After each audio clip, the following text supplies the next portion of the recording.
Okay, guys, so I hope you would have gone through my first video about the introduction about the DSPs, digital signal processors, and this video is in continuation with the first video which deals with about digital signal processors. So this whole video series is made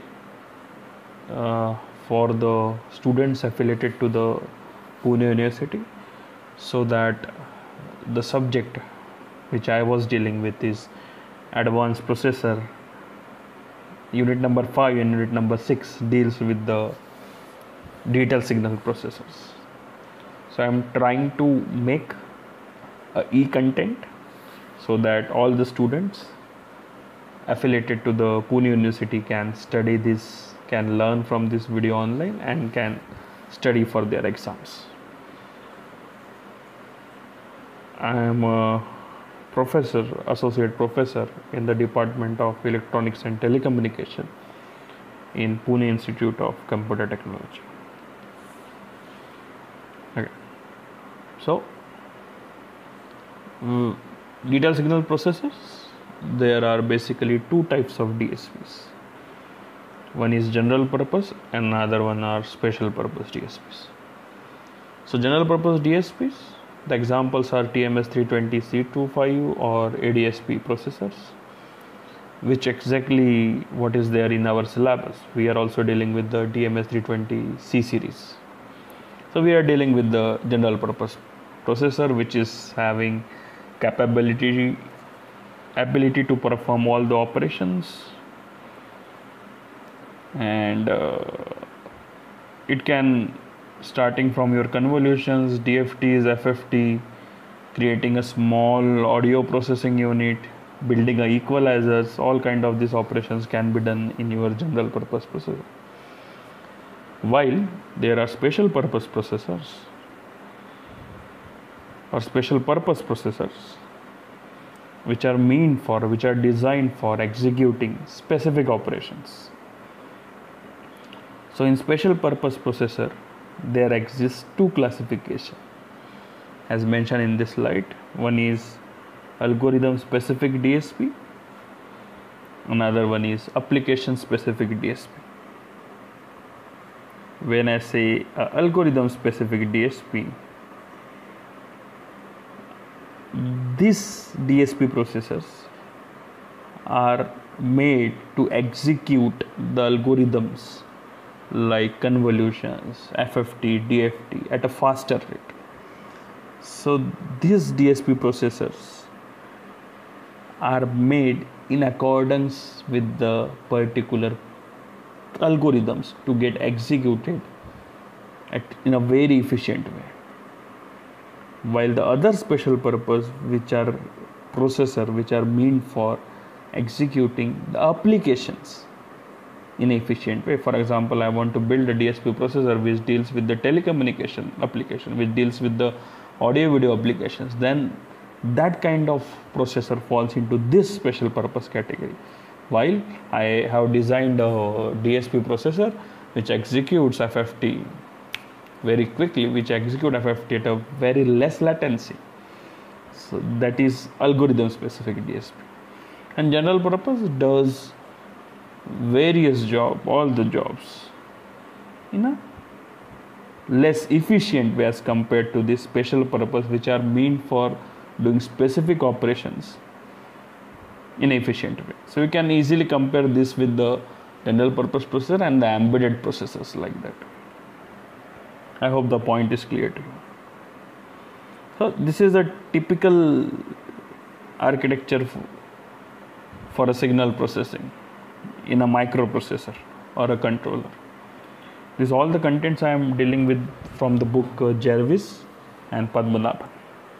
So these are all the snapshots, figures, screenshots. I took it from the book Jarvis, Digital Signal Processor, A Practical Approach by the Jarvis, second edition, and the Venkatramani and Padmanabhan. So this is the typical computer architecture for the signal processing, where there is an address bus to fetch the addresses, there is a data bus For the data, there is a program and data memory which deals with the address and data bus. There is a multiplier also and a product register which we call the P register, which is optional, by the way, in the microprocessor or a controller. There are ALUs. The result of the ALU gets stored into the accumulator, and there are I/O devices. So this is the typical architecture in the microprocessor when we deal with the signal processing. Remember, the multipliers and the register associated with the multipliers are optional. When it is a real-time DSP,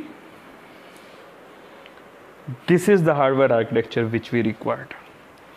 We required multiple data memory buses. We required a single program memory bus. We required multiple data buses. We required multiple addresses buses, as lot of samples will come and process through it. Why I required more number of data buses as compared, or data memory as compared to the program memory? Because as we had discussed in our first slide, our data memory bus is more busier than the program memory bus. And there is no scope of having an optional multiplier and a product register or register associated with the multiplier, because we would be dealing with the DSP operations. We need to have a multiplier and a product register. Well, in the previous slide, it was optional. So this is how the real-time DSP architecture varies with the simplified architecture in the microprocessor. Now, very important, how we can introduce the concept of parallelism in the DSP. How we ensure that the things in the DSP gets executed at a faster rate in a parallel way as compared to the normal microprocessor. So what are the different techniques we used to introduce the parallelism in the DSP? And this slide tells you about that things. The techniques are the Harvard architecture. As we mentioned, we are having a exclusive address and data bus for the program memory and for the data memory. The pipelining, which is very important. Everyone knows about the pipelining. How the pipelining does, how the pipeline execute, fetch, decode and execute, FDE. Any instruction gets executed in 3 ways. First it will be fetch, then it will be decoded, and third point it will be executed. So if we are having a pipelining, then if the first instruction is being executed, then at the same time second instruction will be decoded, at the same time the third instruction will be fetched. So in a single clock cycle, we can do multiple operations if we are having a pipelining unit is there. Otherwise, we require 3 separate clock bursts to execute the same instruction, to execute the 3 different instructions. So if there is no pipelining, instruction 1 gets executed, once it over, then second, third, and so on. So it introduces a lot of latency into it. Third point, we should have a hardware MAC unit present, hardware multiply, add and accumulate unit present. This is the unit which is the most important unit in DSP, which executes the instructions, operations like multiplication, addition, and the storing part in a single clock cycle. So we must have this hardware MAC unit. Definitely there will be specialized instructions for specialized operations. We need to have this kind of instruction in our DSP architecture, so that when we do the specialized operations, this kind of specialized instructions execute those operations in a fewer clock cycle or in a single clock cycle. We should have a replication. For example, we should have an arrangement for those kind of operations which required repeatedly, because we know that most of the time we spent in the DSPs in executing in the loop, staying in the loop. So there must be some kind of device, there must be some kind of techniques which addresses this kind of replications. And the last point, we should have a on-chip memory or the cache memory.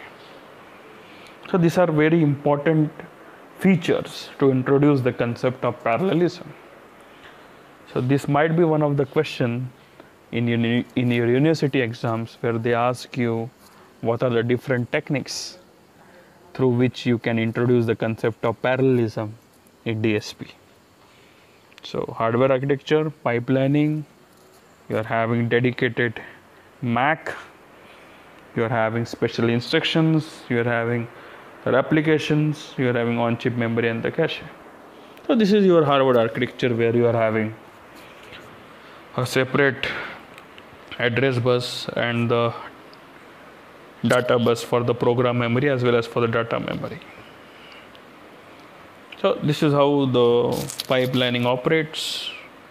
So if you see the figure 11.5, so when the load ADR1 instruction is getting executed at the same clock pulse, STA-ADR2 is being decoded and STA-ADR3 is being fetched. So this is the advantage of pipelining. So the same is shown in the figure 11.6, where the instruction I is being executed, I plus 1 is being decoded, and I plus 2 is being fetched in a single clock cycle.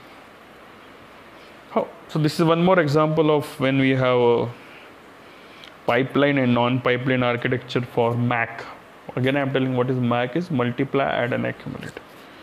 So left hand side of diagram deals with the non-pipeline MAC architecture, where the coefficients and the instruction, the samples are being fed, so everyone gets multiplied and then fed into a summation unit, while in the right hand side diagram you are having a pipelining for the coefficients and pipelining for the samples.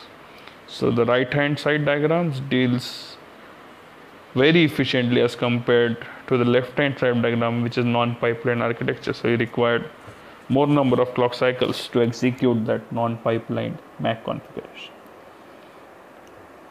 So this is your read, multiply and accumulate. If you are having a pipelining, then x of 2 instructions will be read, a1 x1 will be multiplied, and a0 x0 will be accumulated. So this is the similar way how the pipelining does the operations. So this is the basically hardware MAC unit look like. You are having 2 registers of 16-bit, which will be given to the P register. P register is basically a product register, and then summation. After that, result will be stored into R register, and then output is again fed back, so that it will be summation, for example, AIXI. So A0 x0 plus A1 x1 plus A2 x2 plus A3 x3 and so on. You are having multiple coefficients and their samples getting added and multiplied in a single clock pulse by using this hardware MAC unit. As I mentioned, there will be specialized instruction we required. This all we are talking about how to introduce the concept of parallelism in DSP. So there might be a special instruction which executes everything in one cycle. There must be on-chip cache to hold repeated section of a program. Okay. And general purpose DSP, which is our TMS320 architecture. It is a high-speed microprocessor which does nearly all operations in an efficient way as compared to the microcontroller. It must have parallelism, it must have Harvard architecture, and pipelining must be a part of it. So this table 11.1 of textbook Jervis book, where it tells you the features of general purpose DSPs designed by the Texas Instruments, Motorola, and analog devices, starting with 16-bit to 32-bit of fixed point as well as floating point units. So it's a comparison. So dealing with the RAM, ROM, just like what we had seen in the unit number 1 of advanced processor, the difference between ARM7, ARM9 and ARM11. So it's not that critical. So this is your block diagram of your typical TMS architecture. It should look like you should have a multiple address buses, multiple data buses for program memory as well as for the data memory.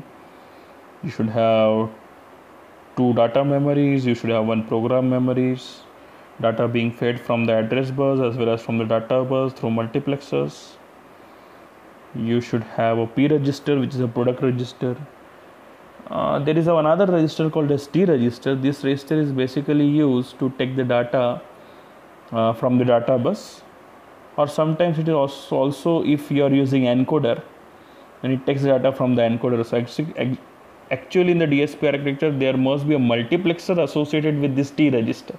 So either you take a data from a data bus or from the encoder. So that's why, so result of either a data coming from the data bus or from encoder gets stored into T register, which is again fed back to the 16x16 multiplier. So 16x16 multipliers output will be stored into the product register, piece of product register. You have ALUs, accumulator shifters, you are having address generators, you are having registers associated with these address generators, which we call auxiliary register file set. You are having 16-bit of address and data bus. So this is how typically TMS320 C25 architecture look like. And special purpose DSPs. So the general purpose DSP cannot perform the computation fast where data rates are high, as we mentioned. So on-chip resources are either redundant or underutilized. In special purpose DSP, hardware is optimized to execute specific applications. Special purpose DSP extensively use the MAC, parallelism, multiplexings. They are used to execute FIR and IR filters at a very fast processing rate, and there can be a different hardware FFT processors also when we talk about special purpose DSPs. So this sums up our second video lecture. The important points to note down in this slide or in this video is what are general purpose DSPs and what are special purpose DSPs. What is the difference between general purpose DSPs and special purpose DSPs? And third point is how to introduce the concept of parallelism in DSPs by using, we have seen the 5 points, which are Harvard architecture. We should have a pipelining, we should have hardware MACs, we should have replication, we should have on-chip memory and cache, all this part. So these are the two important questions that might be asked in the universities. Explain the general purpose DSPs or difference between DSPs and special purpose DSPs, concept of parallelism, how to introduce a concept of parallelism in DSP, and one might ask you the diagrams, the functional block diagram of typical DSP architecture. I hope the things are a bit clear to you. So in the next video lecture we will be dealing with in detail the DSP processor, which is TMS320 C6748. Thanks a lot.